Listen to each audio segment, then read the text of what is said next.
Hello guys, hi, welcome to our channel. This is Anuradha. So ఇవాళ మన పేజ్లో అయితే ఈ ఫ్లైట్ ఆర్ ఫైట్ హార్మోన్ అంటామన్నమాట. So flight or fight hormone.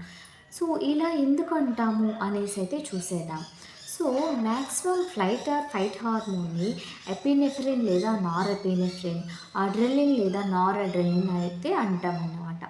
So ఇవి ఎక్కడ ఉంటాయంటే అడ్రినల్ గ్లాండ్లో ఉంటాయన్నమాట. సో ఈచ్ కిడ్నీ అయితే మనకు ఉంటాయి కదా, రెండు కిడ్నీస్ మన బ్యాక్ అయితే ఉంటాయి కదా. సో రెండు కిడ్నీస్కి ఇట్లా పీ షేప్లో ఉంటాయన్నమాట. పీ షేప్ లైక్ బీన్స్ ఉంటాయి కదా, బీన్స్ పీ షేప్లో అయితే ఉంటాయన్నమాట. సో వాటి పైన అయితే లొకేటెడ్ అయి ఉంటాయి. సో వాటి ద్వారా ఈ అడ్రినలిన్ లేదా నార్ అడ్రిలిన్, లేదంటే ఎపినెఫ్రిన్ లేదా నార్ ఎపినెఫ్రిన్ అండ్ ఫ్లైట్ హార్మోన్ లేదా ఫైట్ హార్మోన్ అనేది అంటామన్నమాట. సో ఇవి ఎలా రిలీజ్ అవుతాయి, ఏ కండిషన్లో రిలీజ్ అవుతాయి, ఈ హార్మోన్ వల్ల మన బాడీకి ఎఫెక్ట్ ఏమైనా ఉంటుందా, ఏమైనా మంచి జరుగుతుందా అనేది అయితే చూసేద్దాం.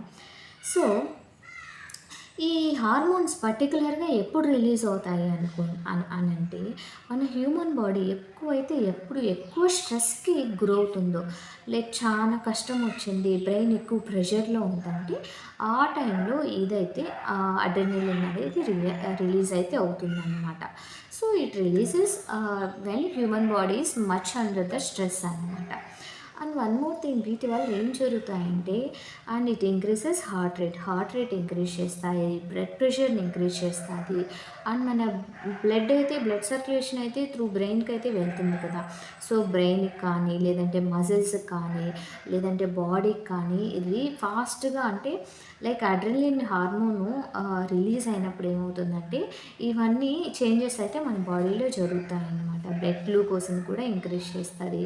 మెటబాలిజం యాక్టివిటీ అనేది ఉంది కదా. సో మనం తిన్నప్పుడు సో మెటబాలిజం రెడీ అయ్యి ఎనర్జీ రిలీజ్ అవ్వడం. సో ఇలాంటప్పుడు కూడా సో ఇవన్నీ అడ్రినలిన్ యొక్క యూజెస్ అన్నమాట. And one more thing, body activities ఎక్కువ మనం చేసినప్పుడు కూడా ఈ అడ్రినలిన్ అనేది రిలీజ్ అవుతుంది అన్నమాట. సో ఈ అడ్రినలిన్ అయితే నార్మల్ హార్మోన్సే కదా, లైక్ థైరాక్సిన్ రిలీజ్ అవుతుంది థైరాయిడ్ గ్లాండ్ నుండి. And one more thing, body నుండి కొన్ని హార్మోన్స్ రిలీజ్ అవుతాయి కదా. సో దీన్ని మాత్రమే ఫైట్ ఆర్ ఫ్లైట్ హార్మోన్ అని ఎందుకు అంటాము అంటే, సో ఇది మోస్ట్లీ ఒక స్ట్రెస్ఫుల్ కండిషన్లో ఒక హ్యూమన్ బాడీ, ఒక మనిషి ఎక్కువ స్ట్రెస్కి గురైనప్పుడు మాత్రమే ఇది రిలీజ్ అవుతుందన్నమాట. సో వెంటనే రెస్పాండ్ అవుతుందన్నమాట.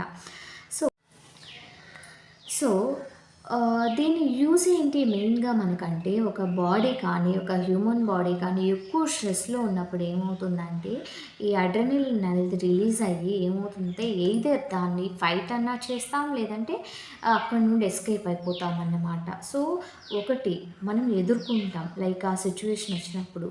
లేదు ఇది మన వల్ల కాదు అంటే ఎస్కేప్ అయిపోతామన్నమాట. సో వన్ మోర్ థింగ్ ఉండుకొనేసి దానివల్లే హార్మోన్ నేమ్‌కి ఫ్లైట్ లేదా ఫైట్ హార్మోన్ అనేసి అయితే అంటామన్నమాట.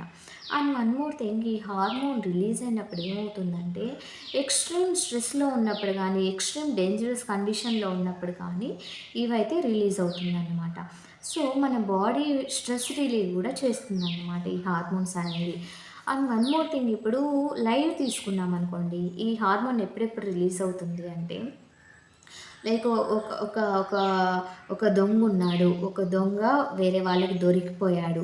సో, ఒక దొంగ వేరే వాళ్ళకి దొరికిపోయినప్పుడు ఎయిదర్ ఒకటి పారిపోతాడు, లేదా దొరికిపోతాడన్నమాట. సో, అలాంటి సిట్యుయేషన్‌లో ఈ హార్మోన్ అనేది హ్యూమన్ బాడీకి యూజ్ అవుతుందన్నమాట. సో గైస్, వీడియో అయితే చూసేశారు కదా. వీడియో నచ్చితే లైక్ చేయండి, షేర్ చేయండి, సబ్స్క్రైబ్ చేయండి. And make sure don't forget it. If you have any doubts నా you can ask me in the comments. So then I'll reply.